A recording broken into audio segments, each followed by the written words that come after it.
কুকুরকে উপকার করবেন, দেখবেন সে রাত জেগে আপনার বাড়ি পাহারা দিবে। আর মানুষকে উপকার করে দেখবেন সবচেয়ে বড় মোটা বাঁশটা আপনাকে দিবে। কারো ভালো কারো সহ্য হয় না। মানুষই একমাত্র প্রাণী যার মুখে মধু আর অন্তরে বিষ। কি ঠিক বলেছি না? কথাটা তিতা হলেও কিন্তু সত্যি বাস্তব কথা। হাই এভরিওয়ান, আসসালামু আলাইকুম। আমি প্রতিদিনই কোনো না কোনো রান্নার রেসিপি আপনাদের সাথে শেয়ার করি আর আপনাদের সাথে গল্প করি। তো আমি আজকে মুরগির মাংসের কোরমা রান্না করছি বাচ্চাদের জন্য। আমরা ইলিশ মাছ রান্না করছি, কারকল ভাজি করেছি দুপুরের জন্য।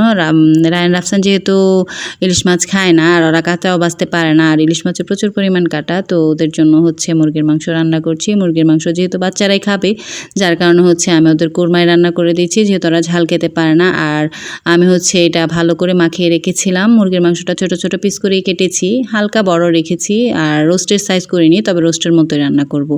আর বাচ্চারা এটা পেলে খুব ভালো খায়। আর এই মাংসটা খেতে প্রচুর ওদের মজা লাগে, যার কারণে আমি মাঝে মাঝে এইটা রান্না করে দিই আর সেটা আপনাদের সাথে শেয়ার করছি।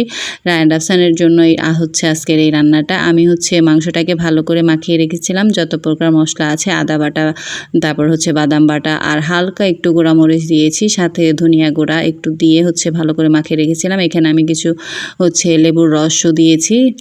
আর ফার্মের মুরগিতে একটু লেবুর রস দিয়ে যদি আগে একটু মাখিয়ে রাখা যায়, তাহলে ওই ব্রয়লারের গন্ধটা বেশি একটা আসে না। আর এই জন্য আমি একটু লেবু, তারপরে টক দই, এগুলো দিয়ে মাখিয়ে রেখেছিলাম। আমি পরেও একটু টক দই আর টমেটো সস এগুলো অ্যাড করেছি। আর আমি লবণ টবণ সব দিয়ে মাখিয়ে রেখেছিলাম। আর এখন সেটা ভাজা ভাজা করে নিচ্ছে। আমি যে মাখিয়ে রেখেছিলাম সেই মশলাটা এখন দিয়ে দিলাম। আর আমি বেশি পরিমাণ পানি ব্যবহার করব না, হালকা যে পানিগুলো মাংস থেকে উঠবে সেই পানি দিয়ে রান্নাটা হবে। আস্তে আস্তে আমি রান্না করব আর সেটা আপনাদের সাথে শেয়ার করব।